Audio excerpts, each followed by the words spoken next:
கரூரில் திமுக சார்பாக முப்பேறு விழான்னு சொல்லிட்டு ஒன்று நடத்துனாங்க. அந்த கூட்டத்தில் அந்த கூட்டம் அதிகமாக வந்த மாதிரி இன்ஸ்டாகிராமில் சின்ன சின்ன இன்ஃப்ளூயன்சர்லாம் காசு கொடுத்து பேச வைக்கிறாங்க. அந்த மாதிரி வித்து விளம்பரம் எதுக்கு, அதுதான் தேவையில்லைன்னு சொல்லிட்டு டிவிகே சைட்லேருந்து சொல்கிறாங்க.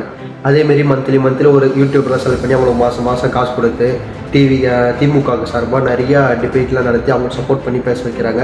அதுவும் இல்லாமல் இருக்கிற எல்லா மீடியாவும் திமுக கையில் தான் இருக்குது. அந்த மாதிரி அந்த காசெல்லாம் எடுத்து நீங்கள் மக்கள் நல்லது பண்ணிட்டே போயிடலாமே. இப்போ நீங்கள் ஒரு திட்டம் போகிறீங்கன்னா அந்த திட்டம் மக்களுக்கு கீழ் வரையும் போய் சேர்ந்துருக்கா அப்படின்னு தானே பார்க்கணும். அதை விட்டுட்டு இது மாதிரி டிபேட் நடத்துறதுலாம் வேஸ்ட்டு தானே. இப்போ நீங்கள் காசு கொடுத்து பண்ணுறவங்களே எலெக்ஷன் வரும்போது ஓட்டு போடலாம், அந்த காசுலேருந்து எல்லாமே உங்களுக்கு வேஸ்ட்டு தானே. ஒரு விமர்சனம் சொன்னாங்கன்னா அதை புரிஞ்சுக்கின்னு அதை திருத்திக்கினா தான் அந்த கட்சி நல்ல கட்சியாகவும் இருக்கும். அது மறுபடியும் ஆட்சிக்கு வர முடியும். நீங்கள் நல்லது பண்ணிங்கன்னா மக்களே தானாக வந்து உங்களுக்கு ஓட்டு போட போகிறாங்க. காசு கொடுத்து ஓட்டு போட வைக்கிறது, காசு கொடுத்து ஒரு பிரச்சாரத்தை கூட்டின்னு வருது, காசு கொடுத்து ஒரு மாநாடு கூட்டின்னு வருது, எல்லாமே காசு கொடுத்து பண்ணிங்கன்னா உங்களுக்கு எல்லாமே வேஸ்ட்டு தான். அதே திமுக சைடு புரிஞ்சிக்கவே மாட்டுறாங்க.